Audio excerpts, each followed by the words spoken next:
Assalamualaikum warahmatullahi wabarakatuh. Alhamdulillah alladzi 'allama bil qalam 'allamal insana ma lam ya'lam. Asyhadu an la ilaha illallah wahdahu la syarikalah wa asyhadu anna Muhammadan 'abduhu wa rasuluhu la nabiyya ba'dah. Raditu billahi rabba wa bil islami dina wa bi Muhammadin nabiyya wa rasula. Allahumma inni as'aluka rizqan thayyiban wa ilman nafi'a wa amalan mutaqabbala. Bapak Ibu bersama salat subuh Masjid Remaja yang dirahmati Allah. Mari kita bersama-sama senantiasa berucap syukur kehadirat Allah Subhanahu wa taala. Karena sampai dengan pagi ini kita masih diberi kesempatan oleh Allah untuk bertemu muka, bermuajah untuk bersama-sama kita menegakkan sholat di masjid yang insya Allah penuh dengan barokah dari Allah Subhanahu wa taala. Mudah-mudahan seluruh aktivitas kita selama ini semuanya diterima dan mendapatkan ridho dari Allah Subhanahu wa taala. Shalawat dan salam mudah-mudahan tetap terlimpah pada junjungan Nabi besar Muhammad sallallahu alaihi wasallam yang telah membimbing umat manusia dari zaman gelap sampai yang terang, dari zaman biadab menuju zaman yang beradab. Dan mudah-mudahan kita yang hadir di masjid ini dan keluarga kita di rumah termasuk hamba-hamba yang senantiasa mendapatkan hidayah dari Allah Subhanahu wa taala agar kehidupan kita selamat dan bahagia dunia, selamat dan bahagia pula nanti di akhirat. Dan tidak kalah pentingnya kita juga hanya berharap kepada Allah. Mudah-mudahan seluruh dosa dan kekhilafan kita, dosa dan kekhilafan kedua orang tua kita, dosa dan kekhilafan itu diampuni oleh Allah Subhanahu wa taala. Amin ya rabbal alamin. Bapak sekalian, sebelum kita membahas masalah amalan-amalan yang terus mengalir pahalanya, saya berharap semua yang hadir di sini ini memperbanyak doa, memperbanyak zikir, dan memperbanyak amalan-amalan yang mendatangkan keberkahan dari Allah Subhanahu wa taala. Kita sekarang ini sudah masuk pada bulan Rajab. Ada sebuah dalil. Saya bukakan kitabnya ya, kitab Musnad Ahmad. Hadisnya hadis nomor 2228.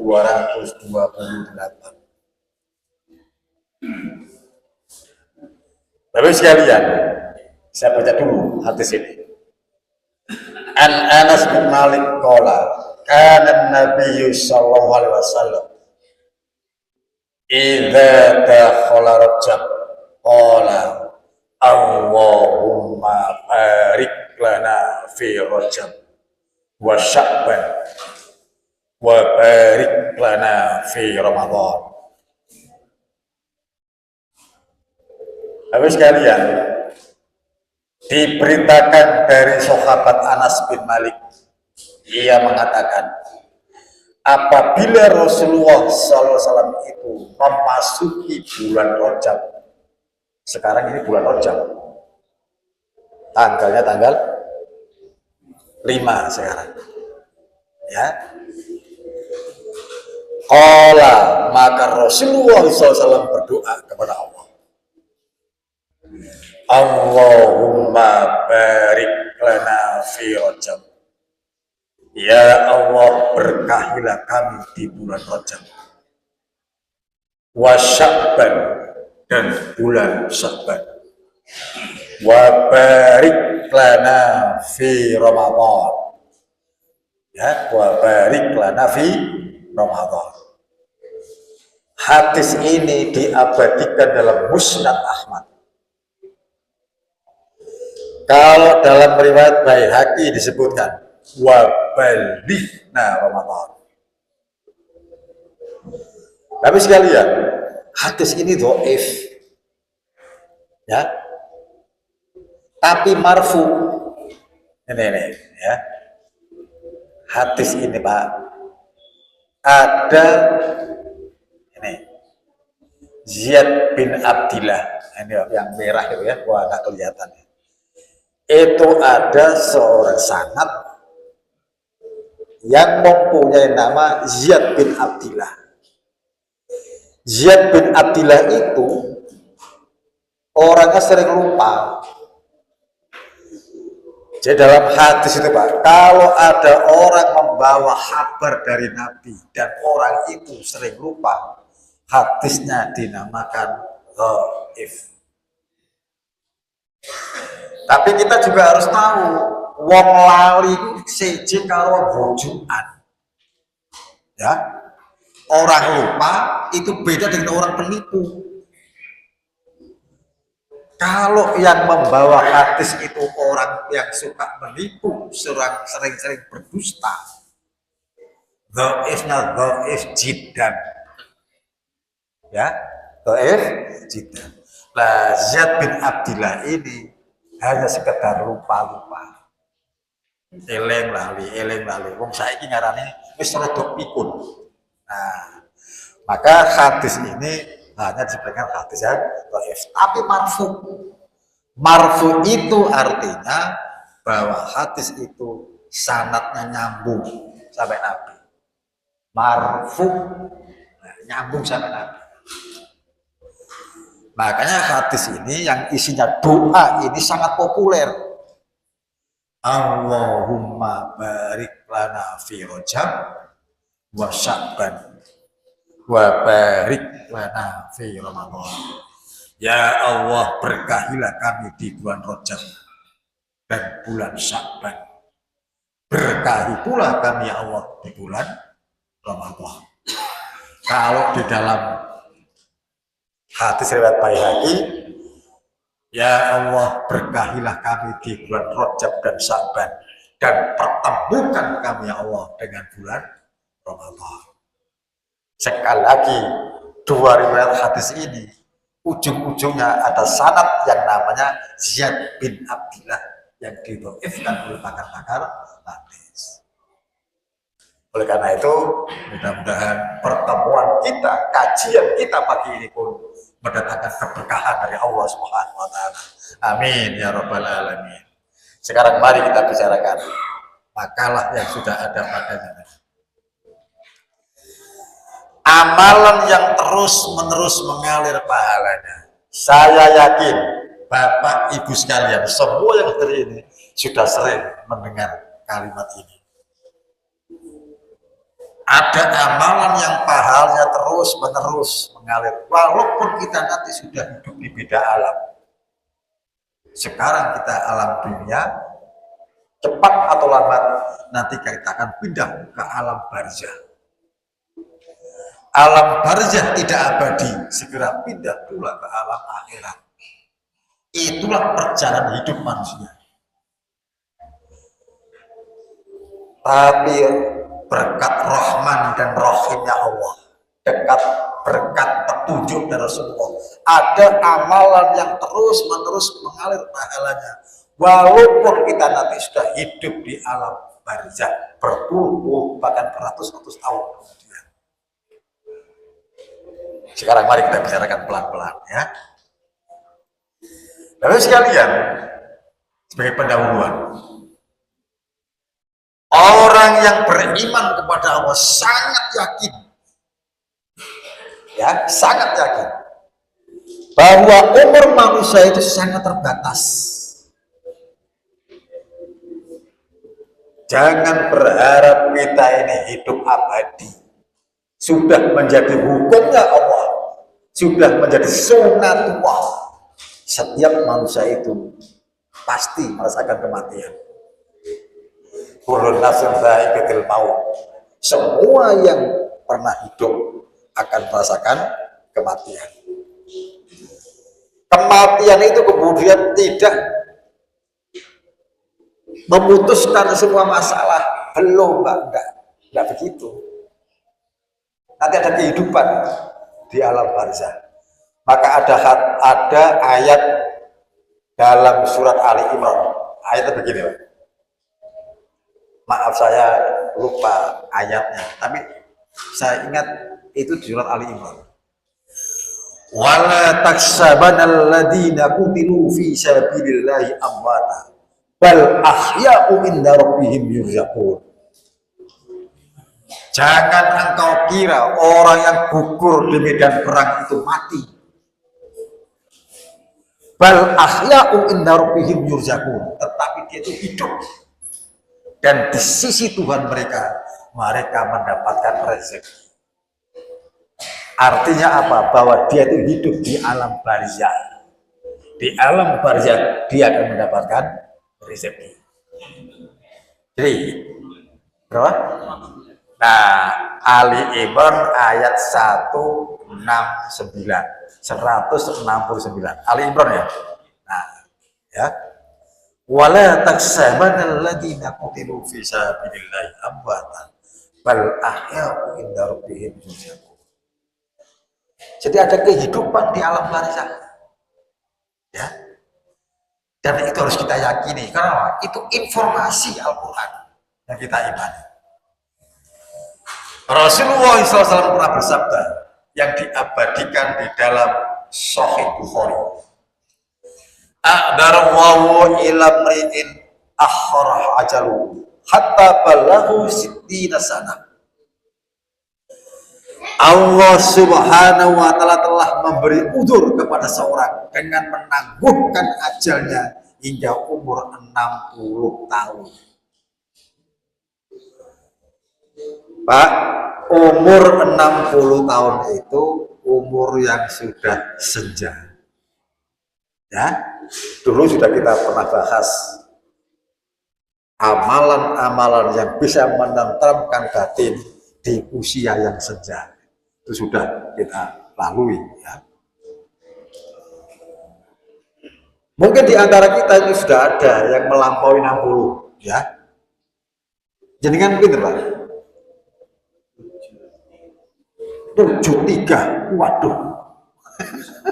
Ya, 10 tahun bonus yang luar biasa ya. Usia di atas usia senja ya.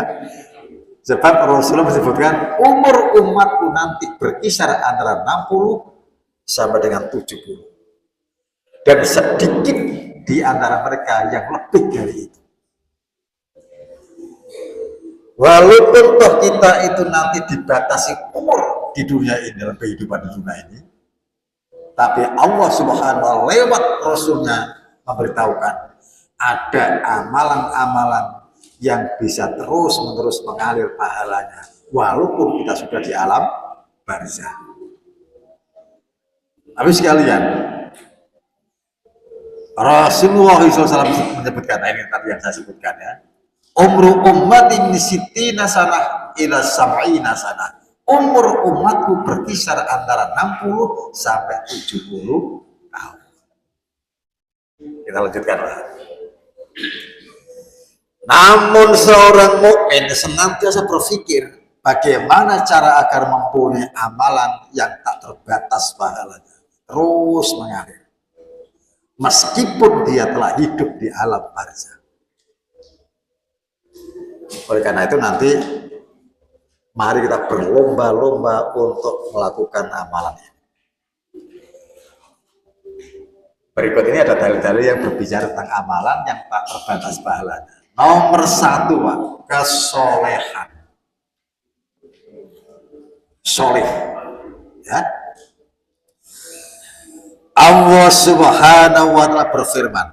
Firman ini mengabadikan doa orang soleh. Soleh itu apa sih? Orang yang senantiasa berbuat baik. Baiknya itu tidak hanya pada manusia, baiknya juga pada Allah Subhanahu wa taala. Sebab ad-dinu muamalah. Agama itu interaksi. Ya.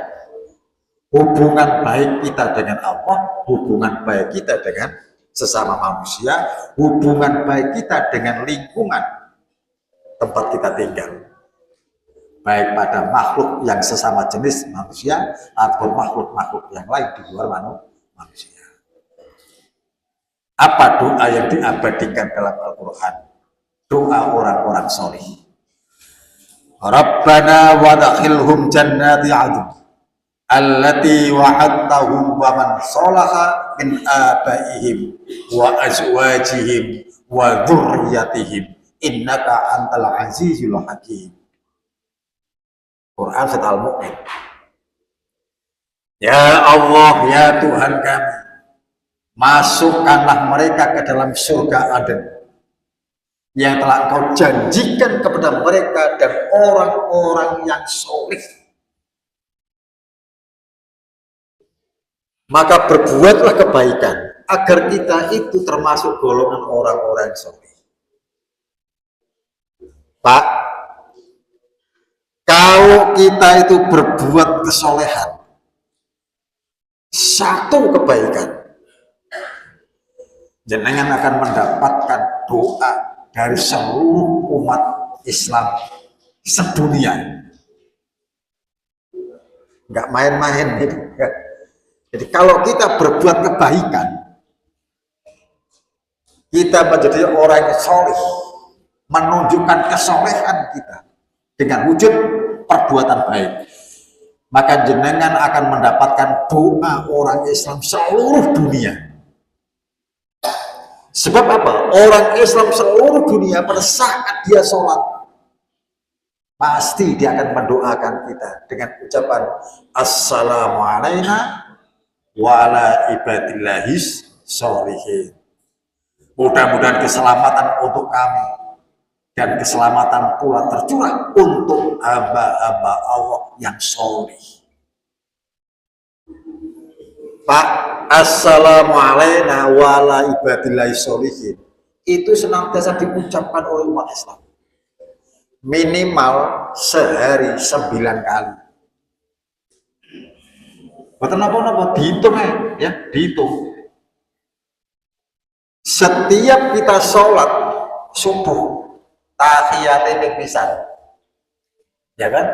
Dalam tahiyat itu kita akan mengatakan Assalamualaikum wa ala ibadillahis sholihin.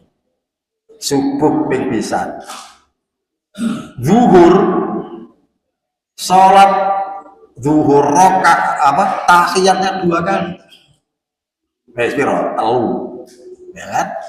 Asar 2 kali 5, maghrib 2 kali 7, isya 2 kali 9. Itu belum nanti sholat tahajudnya, sholat rawatibnya, tahiyatul masjidnya, duhanya. Assalamualaikum wa ala ibadillahis sholihin.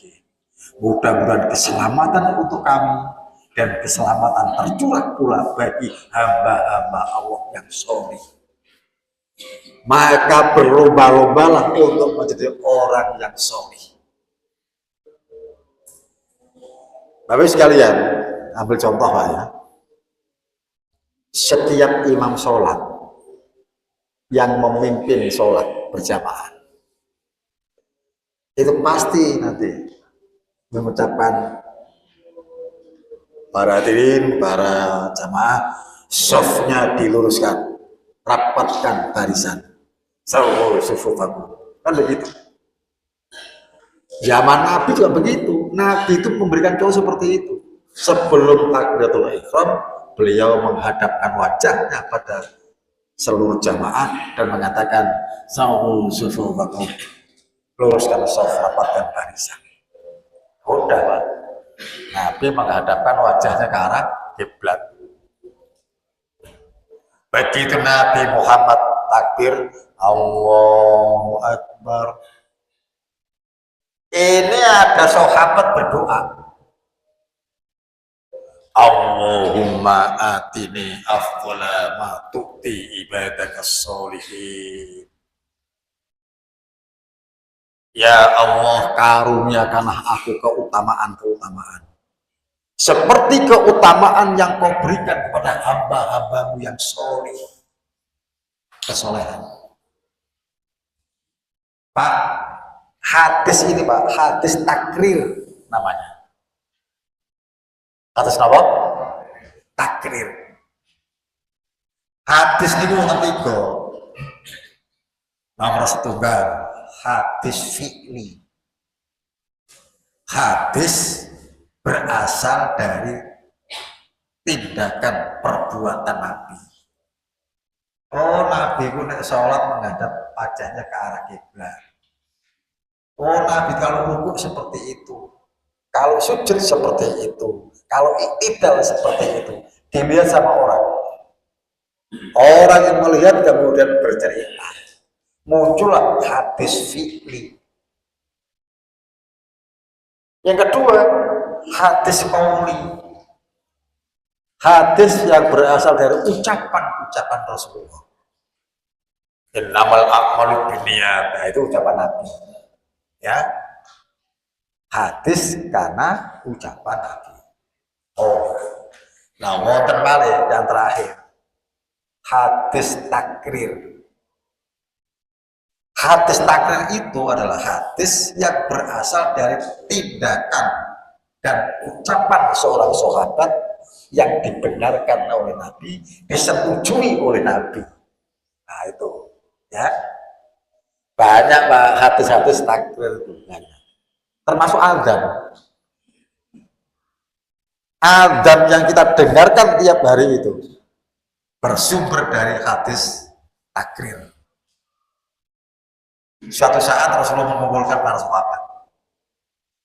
Terus ngomong, ya apa carane ngumpulne wong kok kanggo salat berjamaah. Ono sing usul damel trompet lamun. Ya. Kalau tahun baru masih. Banyak yang menolak, ojo. Padha karo Yahudi kok. Nah, itu. Ono sing usul maneh gawe lonceng.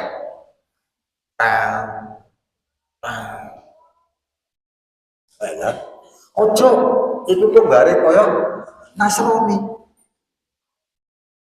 Ora ono sing usul gawe beduk kae, ya ora. Ya, ora ono sing usul ngono. Nah, akhirnya kita wakufkan, dihentikan, ya. Tidak ada keputusan saat itu. Beberapa hari kemudian datanglah Umar bin Khattab. Wahai Rasul, saya bermimpi 3 hari berturut-turut dengan mimpi yang sama. Apa mimpinya? Umar menjawab, saya mengumpulkan banyak orang untuk sholat dan saya mengucapkan kalimat-kalimat ini. Diucapkan kalimat adzan. Nabi diam. Ya, Nabi diam. Beberapa hari kemudian ada orang namanya Bilal sama Ibnu Sa'id datang kepada Nabi. Ibnu Sa'id ngomong, Rasul, saya beberapa hari ini bermimpi. Mimpi apa? Mimpi mengumpulkan orang untuk sholat. Apa mimpinya? Dia melafatkan adzan.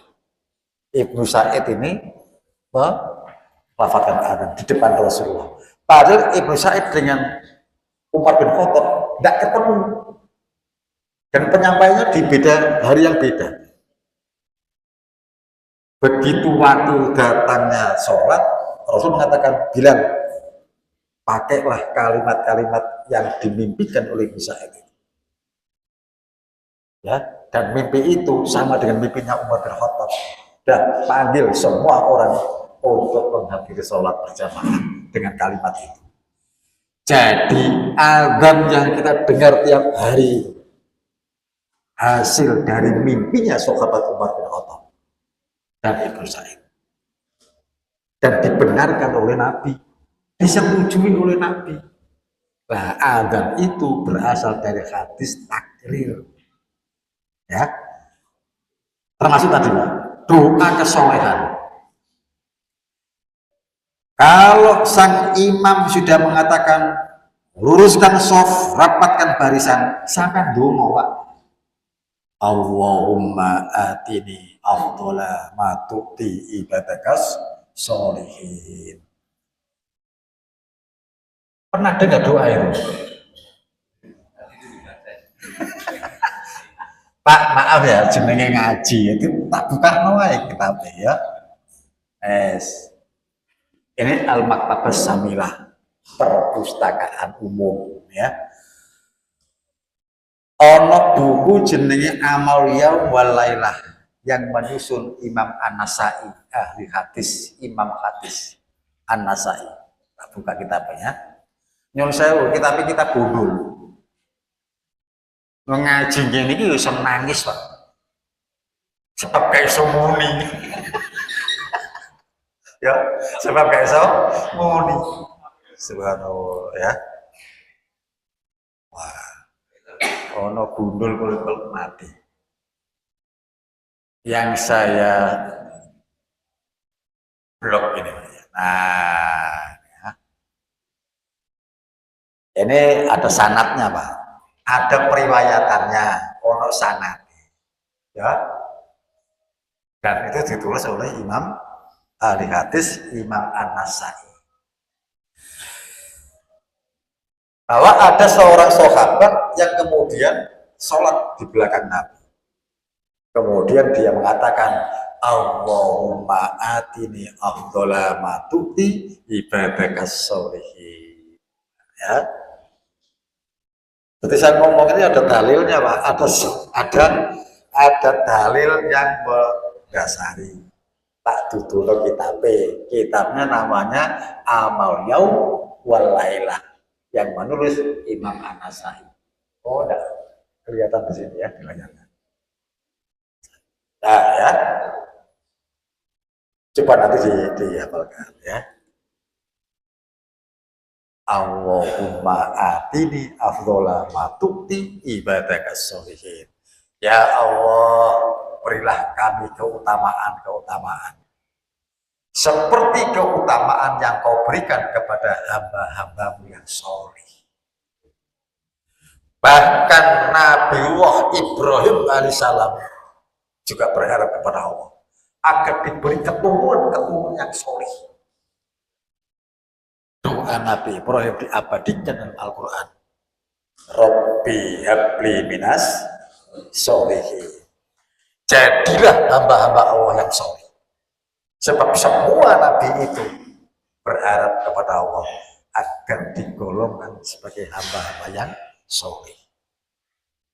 Sekecil apapun ucapan, seringan apapun tindakan, jika ucapan dan tindakan itu menunjukkan kesolehan, laksanakan. Sekecil apapun ucapan, seringan apapun ucapan, jika ucapan itu tidak mencerminkan kesolehan, tinggalkan. Iki ono balik nangis gara-gara kakean es teh. Zaman wis seru sapa iku ya?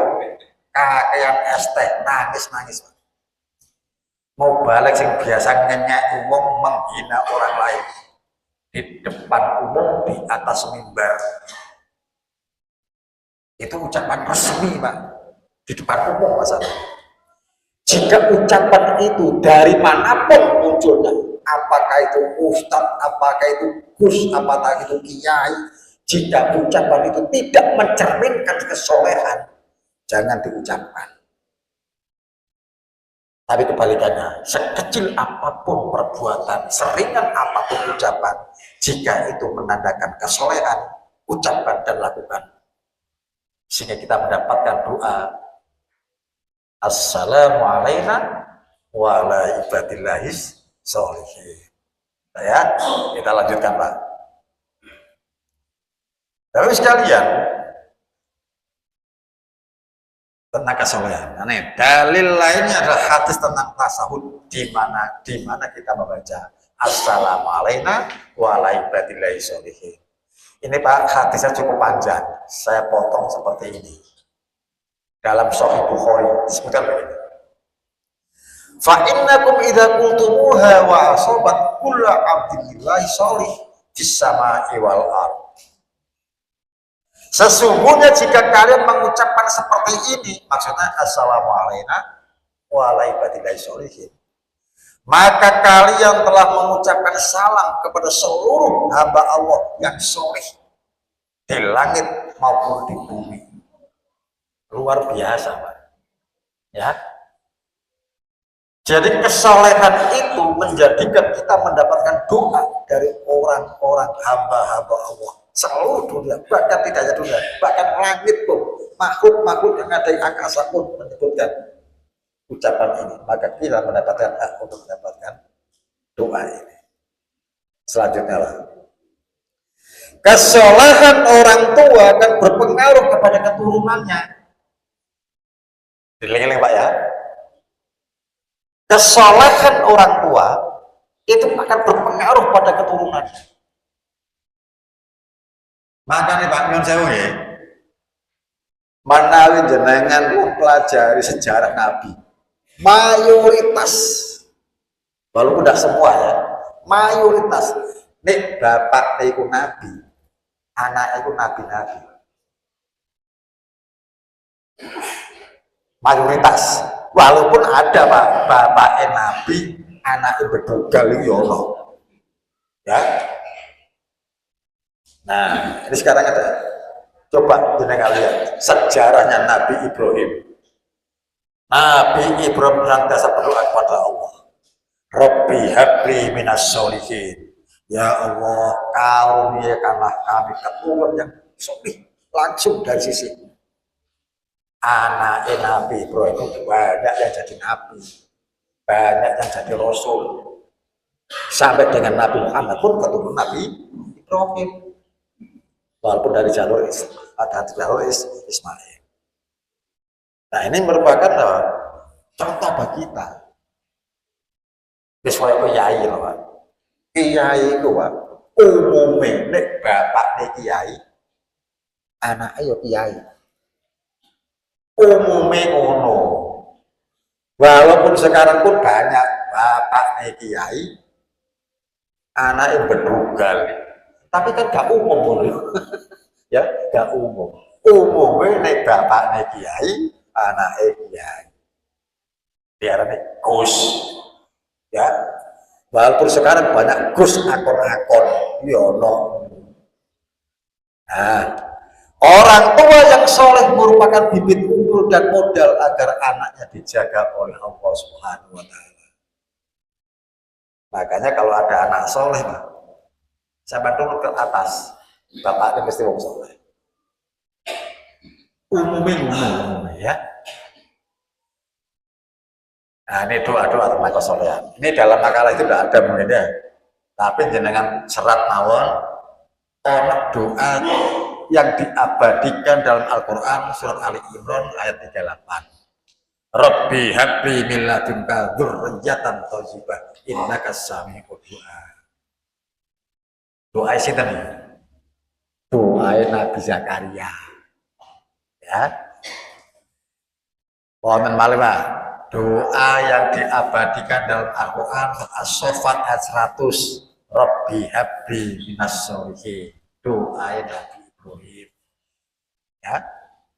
Nah ini Pak. Coba Nabi Ibrahim berdoa. Rabbi habli hukman wa alhiqni bis sholihin. Nabi Ibrahim saja itu berdoa kepada Allah. Ya Allah, ya Tuhan, berikanlah kepadaku hikmah dan masukkanlah aku ke dalam golongan orang-orang yang sholih.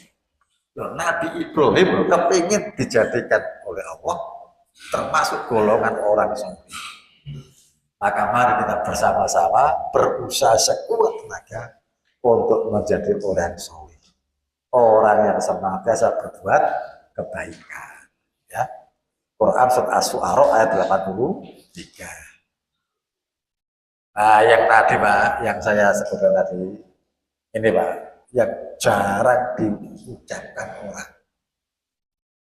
Padahal ini orang sanate Pak. Yang tadi Pak ya, yang gundul tadi, tak terjemahkan ini Pak. Ya, tak terjemahkan. dikabarkan kepadaku Muhammad bin Nasir.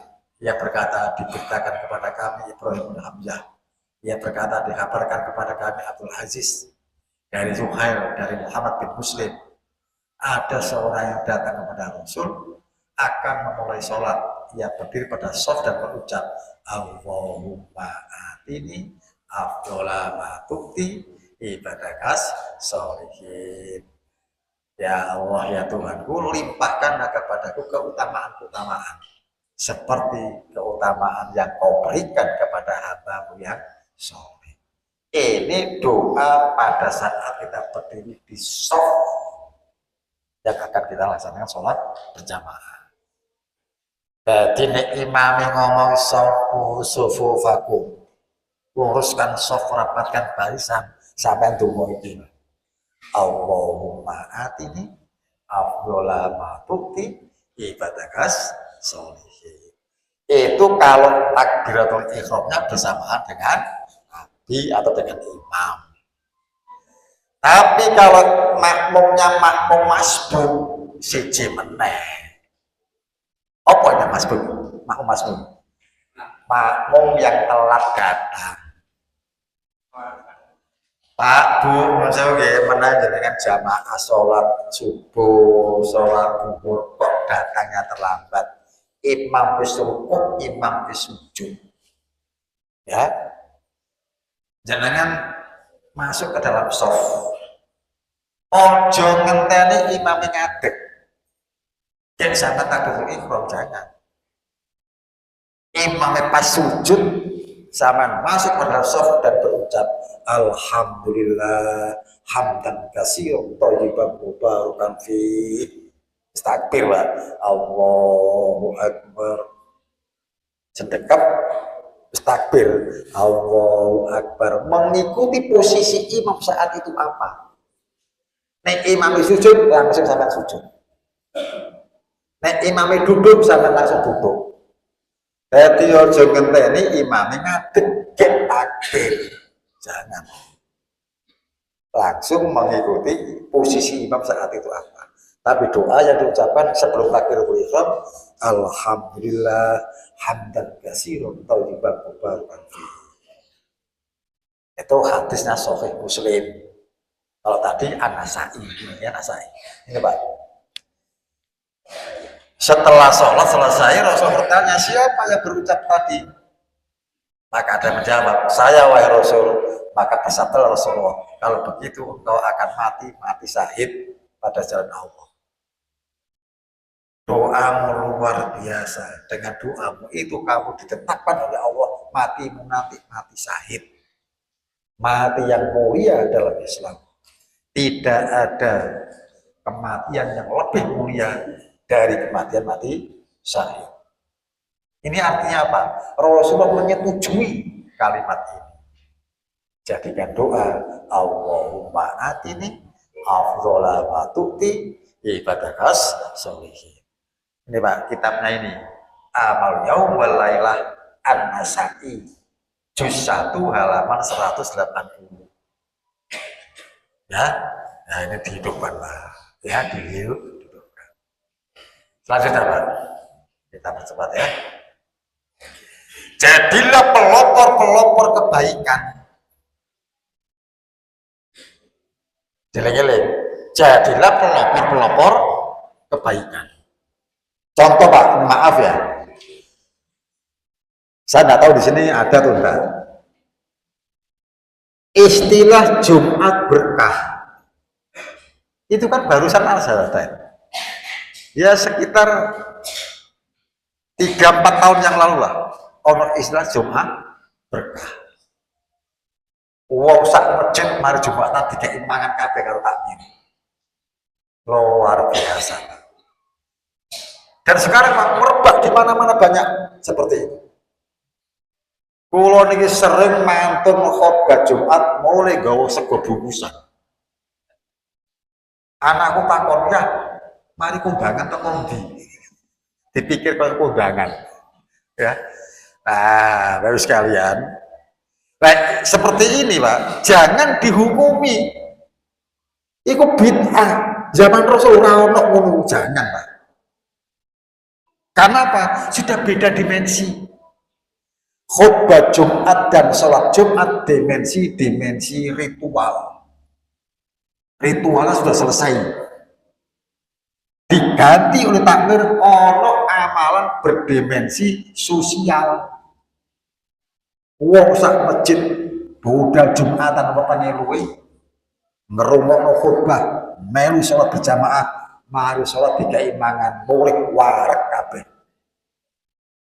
Subhanallah, mungkin Pak bagi kita yang ekonominya mapan tidak ada pengaruh, nggak ngefek. Tapi bagi teman-teman kita Pak yang ada di pabrik-pabrik, buruh-buruh pabrik, pekerja-pekerja kasar, kuli-kuli bangunan, nyon sewu, pasukan-pasukan kuning di jalan. Ini Pak, Jumat berkah luar biasa pengaruhnya. Ya. Jadilah pelopor kebaikan. Kalau itu dikatakan bid'ah, waduh, repot. Ngaji kok ini, zaman Rasul ora ono. Apa ngene iki bid'ah? Enggak, Pak. Ini dimensi transaksional, merupakan transformasi keilmuan. Ini termasuk majelis dzikir, ya. Sambil kita menunggu datangnya waktu subuh. Nah, ini masih dipahami. Jadilah pelopor kebaikan. Dimanapun kita jadi RT, jadi RW, jadilah pelopor kebaikan.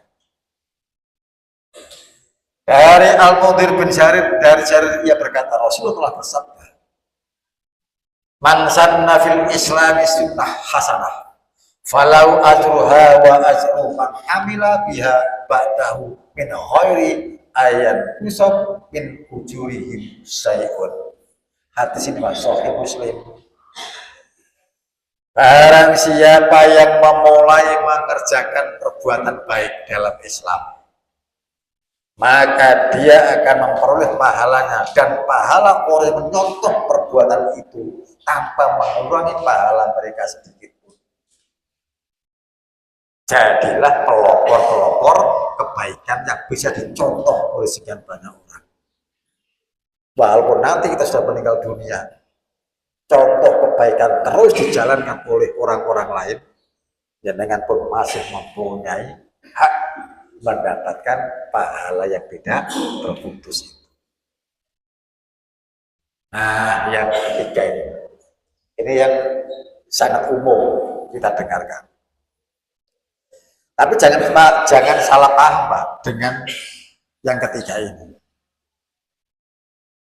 Sedekah jariah, ilmu yang bermanfaat, dan doa anak yang soleh.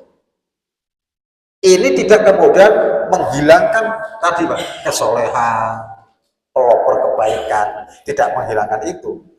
Karena kesalahpahamannya pada kalimat ini. Saya baca dulu lah ya. Idza matal insanu qata'a anhu amaluhu illa min salasatin illa min shadaqatin jariyah aw ilmin yunfa'u bihi aw waladin sholih yad'ulah. Sahih Muslim. Apabila salah seorang manusia meninggal dunia, maka terputuslah segala amalannya kecuali 3 perkara. Terputuslah segala amalannya itu bukan kemudian berarti yang tadi Pak, kesolehan, contoh-contoh pelopor kebaikan itu kemudian tidak ada, tetap ada, melengkapi, ya. Sedekah jariah, Pak, orang Islam yang cerdas jika nanti beramal jariah, dia akan memilih amalan-amalan yang tahan lama, yang fungsinya itu lama. Dalam tanda petik abadi. Contoh ini Pak. Kalau ada masjid itu dibangun, maka bersedekahlah. Ikutlah berpartisipasi di situ untuk membangun masjid. Itu pun akan kita pikirkan, kira-kira bangun apa ya, nyumbang apa sing kira-kira sumbang aku awet. Nyumbang apa sih cor. kanggo tegaknya pilar. Selama masjid itu berdiri tegak, pilarnya berdiri tegak akibat dari besi cor yang jenengan berikan, sedekahkan, jariahkan, maka selama itu pula terus mengalir pahalanya. Sebab di masjid itu banyak orang sujud di dalamnya, banyak orang tadarus di situ, banyak orang belajar di masjid itu, banyak pula orang berzikir di situ. Maka selama masjid itu berdiri tegak disebabkan bersicor yang jenengan amalkan, maka jenengan akan mendapatkan pahala yang terus mengalir. Jenengan mempunyai sebidang tanah yang cukup luas, jenengan wakafkan sebagian, ojo kabeh Pak, sebagian saja. Sebab nanti anak turun kita juga mempunyai hak dari harta yang kita punya, maka harus diwakafkan kabeh, sebagian saja diwakafkan. Ya. Dengan apa? Dengan nazir yang memberikan tahu bahwa tanah yang saya wakafkan itu untuk mungkin madrasah, untuk balai pengobatan, untuk masjid atau untuk musola. Sampai orang istilah langgar wakaf. Nah, kan ada gitu ya. Selama wakaf itu, tanah wakaf itu digunakan untuk kebaikan, maka jenengan akan mendapatkan pahala yang terus mengalir sampai hari yang ditentukan oleh Allah kita. Beribu-ribu tahun kemudian kita sudah hidup di alam barzah, tetap mengalir pahala itu. Makanya kalau nanti jenengan wakaf, Pak, wakaf itu apa sih Pak? Ngerti wakaf? Wakaf itu Pak, berhenti. Makanya ada yang mau Quran, itu tanda wakaf. Ya, tanda wakaf. Berhenti, mandek. Tanah sing diwakafno, iku mandek. Ora iso didol, ora iso diwarisno. Berhenti di situ. Nah, itu wakaf. Makanya nanti kalau jenengan wakaf, wis nanggawe surat perjanjian hitam atas putih. Ya. Bahkan yang paling penting nanti ada istilah dinotariskan. Supaya apa? Supaya wakaf itu betul-betul dalam arti wakaf, berhenti. Subhanallah, nyon sewu ya. Ana wong sugih nang Surabaya. Wakaf tanah. Wong sugih aktivis. Tanahku wis gawe sekolahan. Tak wakafno. Itu, Pak. Kebetulan yang diwakaf ke Muhammadiyah. Ya. Diwakaf ke Muhammadiyah. Oleh Muhammadiyah dibikin sekolahan. Subhanallah, sekolahnya Pak maju Pak. Tingkat 4 bangunannya. Warang sing ono, wong sing wakaf ini mati, meninggal dunia. Tanah sing diwakaf, sing dibangun Muhammadiyah dengan 4 lantai tadi, dijaluk karo anaknya. Iku lho tanah sekolah, tanah bapakku, iki surate. Dijaluk Pak. Ini kan bahaya. Muhammadiyah moh rame-rame, moh geger-geger moh. Wis ngene ae. Nek sampean jaluk tanah iku. Wis ngene, nek sampean dol piro tak tukune. Betul Pak, dijual. Akhirnya apa? Itu duduk awak kakak. Akhir tanah beli. Didol piro? 2,5 miliar. Dibeli Pak. Ya. Sampai masih takut Pak. Loh, Pak, mutus hukumnya apa Pak? Kan tidak terus mengalir pahalanya. Gitu. Nah, makanya hati-hati. Pak, Bu, Nur Sewu. Dalam Al-Quran ada ayat begini. Wa ma umiru illa liya'budullaha mukhlishina lahuddin. Dalam hadis itu ada kalimat innamal a'malu binniyat. Gitu ya. Memunculkan kaidah usul fikih al umuru bima qasidiha. Kabeh perbuatane menungso tergantung maksudnya. Semua amalan tergantung niatnya. Bapaknya sing wakaf, bapaknya tetap mendapatkan pahala niat wakaf. Ini di kemudian hari seperti tadi Pak. Wakaf dijaluk karo anake, iku anak sing durhaka. Bapak ini tetap itu pahala niat Pak. Bapaknya nggak mungkin kan protes dia alam barzah. Ya kan? Makanya dia anak sing apik, didik anak yang baik supaya ngerti tentang opo sing amalan, opo sing wakaf itu. Makanya wakaf wis nanggawi perjanjian wakaf. Ya, ben gak dadi masalah di kemudian hari. Ilmu yang bermanfaat kabeh nang kene iki duwe ilmu kabeh. Dari awal Allah telah memberi apa? Bakat. Setiap kita di sini ini punya bakat masing-masing.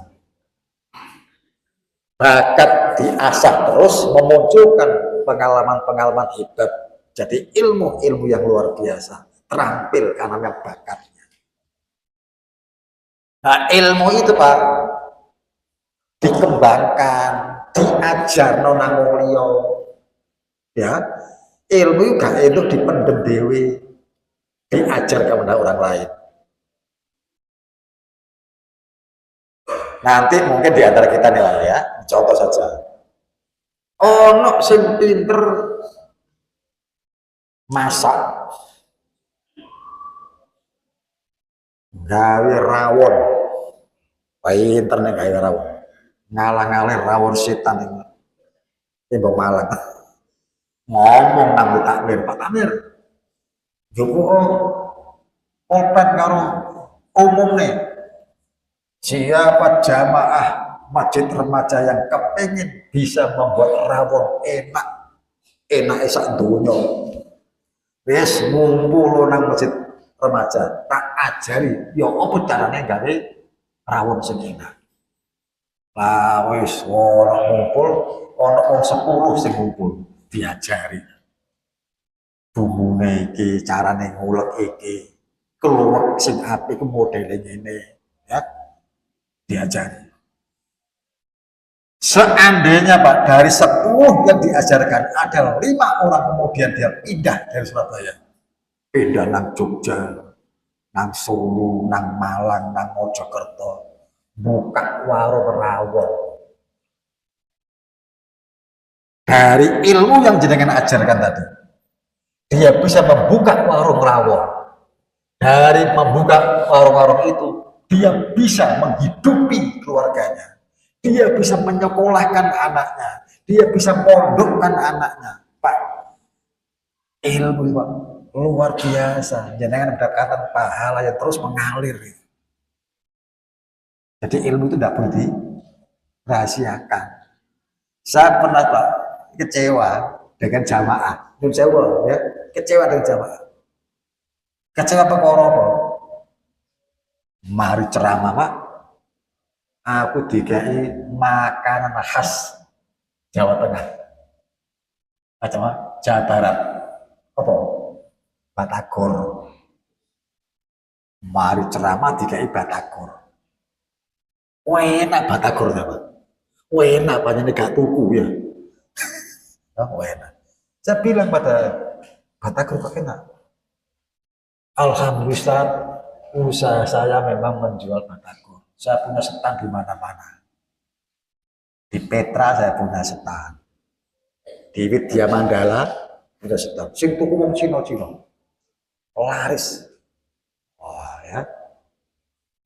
Saya makan, saya permisi pulang, dikai bungkusan.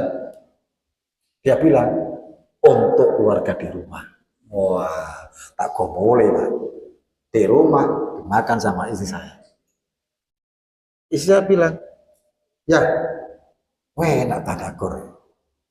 Saya seneng batakur. Iya seneng, aku mau wis dikai. Enak pancen. Sampeyan seneng batakur. Iya seneng. Gampang ya, sesuk tak gawe no. Besoknya Pak dibikinkan batakur oleh istri saya. Rasanya Pak, seje.